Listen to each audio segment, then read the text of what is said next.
Hey guys, coming back to you today from foggy London town. And as the title of this video is pretty self-explanatory, I'm going to at least start off by explaining why do I care about what happens at Rice University. And basically, I've traveled all over the world. And I've discovered that people in general are good. But corporations and entities, almost 100% of the time, are evil, horrible things. And the more I became aware of that, I realized that my time at Rice and the experience I had at Rice, was the one shining light, one shining example that was different. It was a place built, on real ideas of honor and high achievement, which, when you've had everything, you've been all these places, you realize the one thing that is fun to do is to try to achieve things that people haven't done. And that's what Rice used to stand for, and used to stand for an honor and a family and all that sort of things. And clearly, Rice has lost all of that. The way I described it is the body of Rice is dead, but the spirit is still alive, so we have to rebuild the body. So I will describe myself as a reformer, similar to Luther in this sense, but Rice has basically been acting as a corporation for the last 20 years, 15 years at least, since Leebron got there. And the first question is, well, okay, how do we know that? First off, we look at how much tuition has gone up. Then we look at how many people have been admitted to Rice. And he said his second century plan, he wanted to increase tuition to 3,800 and have those people all be international students. Well, if we look at what Rice was founded on to educate the city of Houston first off, and then to educate the state of Texas, and then America. And then also we find genius where genius is and bring it in, see what we can find as far as high achievement. But what Leebron does has in his stated goal is to increase foreign students as much as he can. And why does this happen? Well, first off, we have to realize that foreign students typically aren't receiving financial aid. They're paying the full ticket sticker price for the university, which is, I think, is $60K a year or higher right now, and probably going to still be going up. And what that does is it changes the dynamic in university, because so some of the students are there paying for some of the other students. And yes, Rice does give financial aid to many poor students from Texas and Houston, which I couldn't be happier about. But the point being, it shouldn't be that expensive to start with. And the only reason it is that expensive to start with is so they can charge somebody that full price, which is what they're doing to specifically the Chinese. And Leebron has made it very clear that his goal is to have half of the foreign students be Chinese. And he's accomplished that goal. If you look at the freshman year composition right now, in 2022, the freshman class right now, there's 120 foreign students, and 54 of those are from China. And those aren't including the Chinese that have American citizenship also, that were born here but lived in China and are Chinese citizens also. So these are just 54 Chinese nationals that are coming into Rice and taking up spots that should be being filled by poor kids, or just any kids from Houston, specifically the small towns around Houston, in the state of Texas. And we've completely lost our way as far as that. And again, why has this happened? And there's only a couple of answers. It's like, first off, either the Chinese are somehow the best students on earth, and they're the smartest people on earth, and they deserve half the spots allocated to foreign nationals, or there's something else fishy going on. And first off, we'll go back to what's happened to the Asian American students over the last 20 years. Right now there's a lawsuit in Harvard because it's become much harder for Asian American students to gain entry into high-level universities such as Rice. So every single Chinese national we let in is another one of my American friends, American neighbors of Chinese or any Asian descent that isn't being let in. So he's picking foreign people over our neighbors, which is the whole antithesis of Rice. So either we can say that Chinese students are somehow the best students on earth, or there's something fishy going on. And I think there's something fishy going on. And here's what I think is going on. I personally think, this is what I believe, I don't have evidence yet. I'll tell you what I know. Leebron's wife came over in 1981 from Shanghai, China. She was born in China. She came over to the United States in 1981. In 1981, China was a full communist country where nobody was allowed to leave the country unless they were a high-level member of the Communist Party in China. Because I know that is a fact, then I assume that she and her family were extremely high up in the Communist Party in China. And if that is true, I would assume they still are. And so I would assume that there's still connections going back and forth. And you'd wonder why. Why China specifically? Why are there so many people coming from China?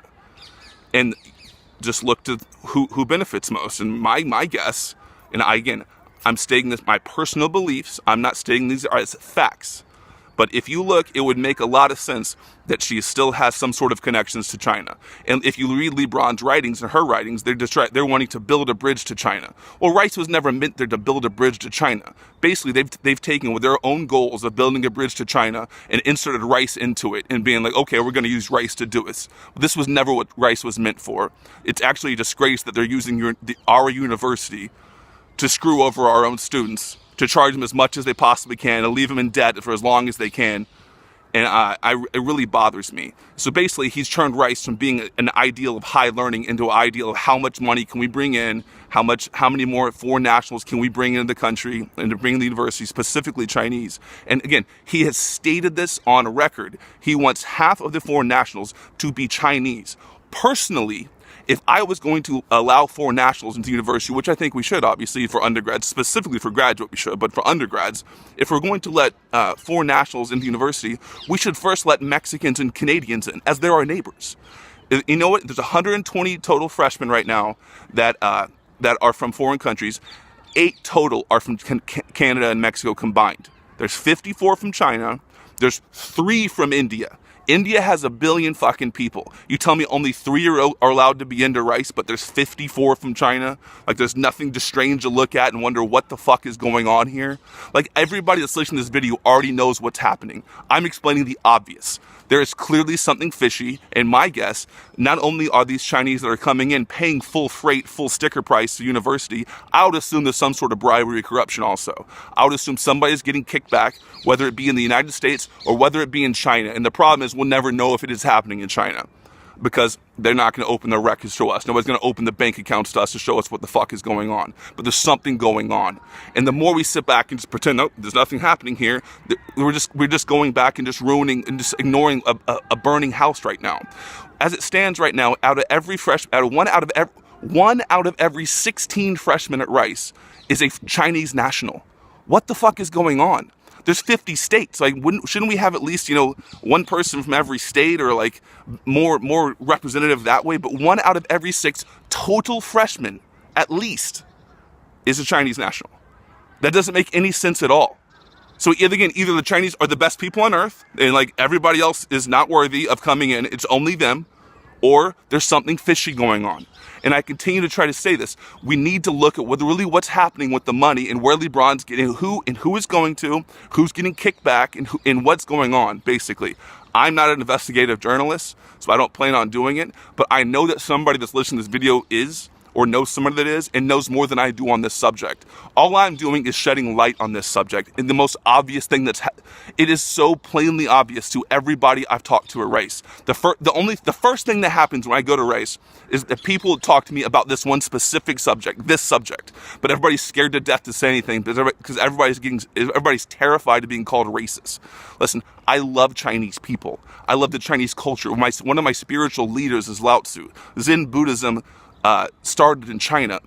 I love this culture, but Rice University is there to educate Houston and Texas and the United States. And not only that, Rice University accepts taxpayer money, U.S. taxpayer money, to educate the Communist Chinese Party, which is absolutely fucking insane. And that's what's really going to be a problem, because once people start finding out about this, people are going to put a lot of pressure to take that taxpayer money away. And so it's going to cost us even more money than it would be for Leebron to take these bribes, wherever the hell's going on, that's allowing this to happen. This is not the way Rice University is supposed to be.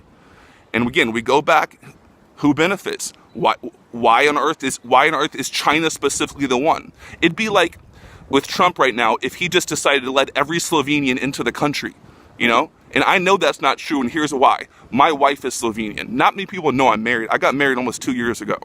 And she overstayed her ETSA, which is a European travel visa, by 1 day, a year and a half ago. And because of that, she hasn't been allowed back in the country since, which is why I'm in London. And this kind of bullshit pisses me off, because they're ruining, and like I'm having to deal, and she's having to deal with having to fill out the paperwork the right way and do things according to the law. And what's going on right now is he's letting people in the country that shouldn't probably be here, that have ties to the Communist Party only, and they're not interested in helping the American society, which is what the Rice University was supposed to do. This has to stop, and we need to get the very bottom of this as fast as we can, because this trajectory we've been on with Rice University for the last 15 years has been about money, money, money, money, money. There's all the ideas of honor are gone, and I'm not even talking about athletics right now. We know my thoughts on that. But this, which I think athletics is just a microcosm of the whole problem. The problem is David Leebron, and I think the real problem is his wife. And again, I can't state for a fact that she's a Chinese spy or has ties to the Communist Party, but it seemed pretty obvious, because you wouldn't be coming over in 1981 without permission from the government. And if you had that permission, it means your family's still important over there, and it means they still control you. And I don't believe for a second that she's independent. And I think David Leebron is being used. He wants to instill his vision of what America and China should be like, but he's using Rice University to do it. And he wants to do it on his own. I don't give a shit. He wants to take tours to China. I'll go with him. I would love to go. But this isn't what the university was built for. It was built to educate the city of fucking Houston. This is nonsense. And it's costing Texans, it's costing poor. I mean, how are you going to go look at the poor kids around Houston and say, oh, we're not going to worry about y'all. We're going to go find fucking Chinese to bring in. It's bullshit. There's so many minorities in Houston, black, even Asian Americans, Mexican Americans, that deserve a chance, and we're not giving it because the goddamn Chinese are taking it. It's bullshit, and you're letting fucking Leebron do it, and he's shoving it up your ass. And we've taken it for 15 years. You're supposed to leave as president after 7. He stayed. And he stayed because he likes the power, because he continues to benefit on it personally. And I've had enough of it. I want people to share this video. I want people to start talking about it and quit being fucking scared. Don't be scared of this guy. He's ruined your university. He's going to keep fucking ruining it. I demand personally a full investigation to explain why the hell this is happening. I want to know exactly why it's happening. And if he can't give real answers, then he should be fucking removed. This is enough of this shit. I've had enough of it. It's gone for fucking 15 years. This is something that Rice University, I took fucking seriously. I turned down the chance to sign with Baltimore because I paid my own way to get my fucking degree. All right? That's what I thought about it. That's what I thought about my commitment to my fucking education. You know, and it will cost me a lot of money. And that's fine, because I still have that fucking honor that I fucking stood for. But Leebron is shoving it up my ass, and he's shoving it up your ass, he's shoving it up our ass, and it has to fucking stop. Call him out. Call your friends. Do investigations. Figure out where the money's going. Figure out why this is going on. This is bullshit. All right, I'll get back to y'all later.